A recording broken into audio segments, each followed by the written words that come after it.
Hi there, Heloisa. So let's take a look at your new essays today. The first one is about becoming dependent on the internet and phone. Here's what you wrote.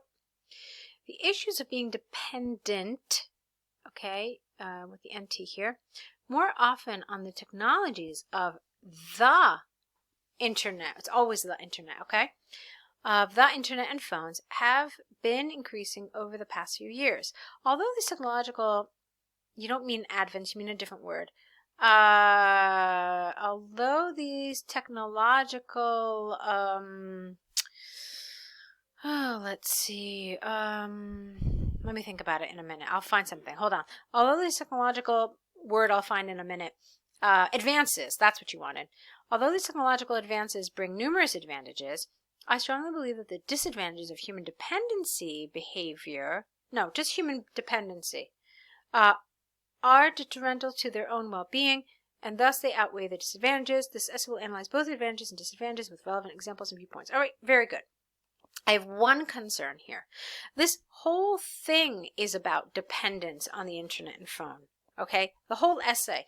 So what you wrote here is that the technology brings advantages, but the dependency brings disadvantages. So I'm a little concerned about that, because you should also be talking about what advantages this dependency brings, okay? So right now, based on what you wrote, it sounds like you're going to talk about just the advantages of this technology, but not the advantages of dependency of this technology, which is a totally different thing. So, in other words, as an examiner, this would raise a red flag. I would think, uh-oh, maybe this student is not going to write on dependency throughout this essay, but that's actually what they're asking you to talk about. So it's important to make sure that your introduction refers to dependency, both the positives and the disadvantages of it, and then that you actually talk about that in your body paragraphs. But let's see what you did. Since the inception of the internet and smartphones, there is irrefutable evidence that they have drastically improved work-related communication worldwide, okay? This is mainly because employees are able to answer a phone call or an email even after working hours. For instance, a university study showed that, you don't need a comma here, 45% of the companies in Rio de Janeiro provide their employees with a cell phone, which includes unlimited data usage, so the employees can be at the disposal, AL, of the companies.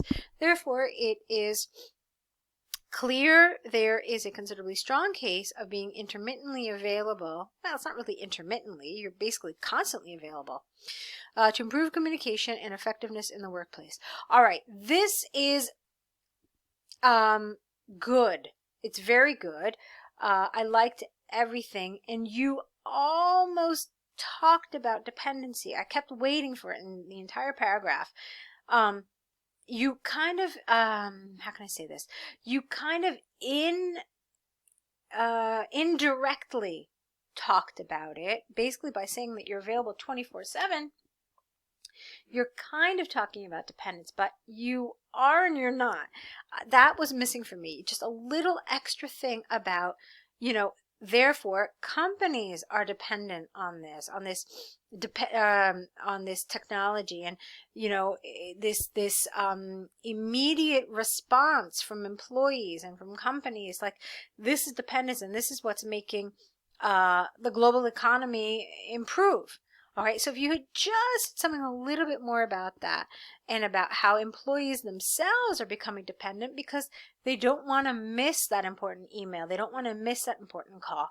And so they are, in fact, dependent. So this was what was missing for me. You more or less said it, but not as kind of hitting the nail on the head as I would have liked. Okay, so I hope you understand what it is that I felt was missing.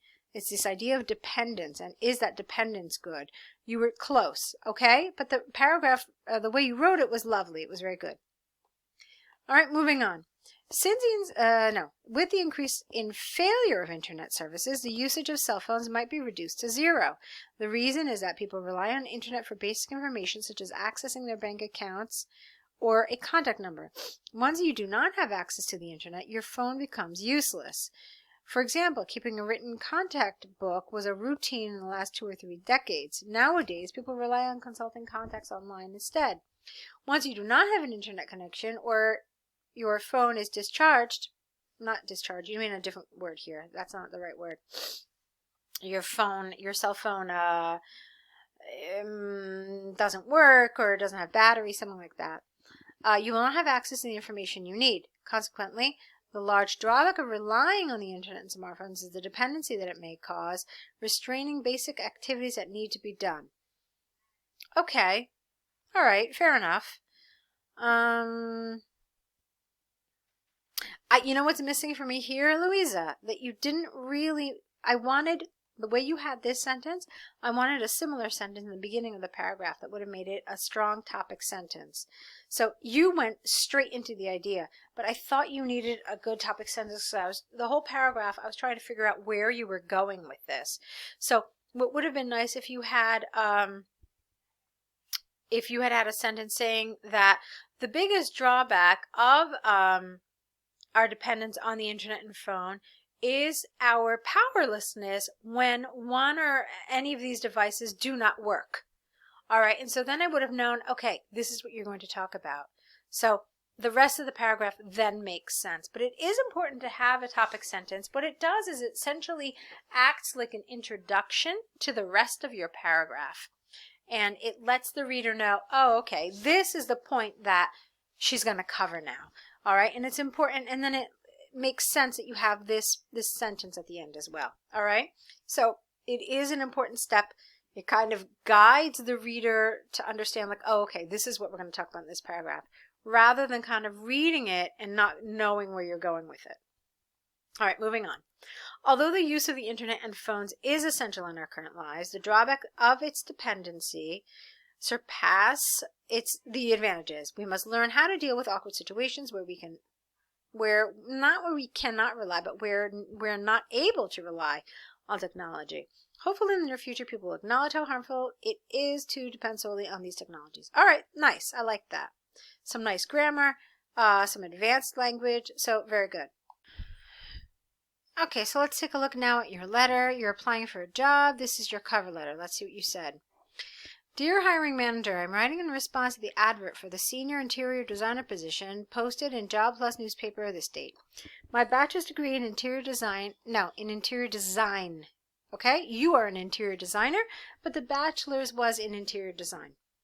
Was followed by a master's degree in corporative interior design projects. I think you mean corporate. Okay, in corporate interior design projects where I had the opportunity to be part of the model office working with leading companies in the industry such as Brookfield Incorporated. Further to this, I have since worked for Athey Wanrath Architects Associates, which is the largest interior design company in South America. First, I started as a junior interior designer, and after 3 years, I was promoted to an intermediate interior designer position, which offered me the opportunity of leading different teams composed of both interns and junior designers. I strongly believe that the leadership skills acquired over these years make me a suitable candidate for the leadership position at your esteemed company. Finally, I must say that my enthusiasm with this profession is inherent. Since I started designing for family and friends when I was a teenager, and this passion has been growing over the years. Please find my resume attached, and I look forward to discussing my qualifications further, and interview at your convenience.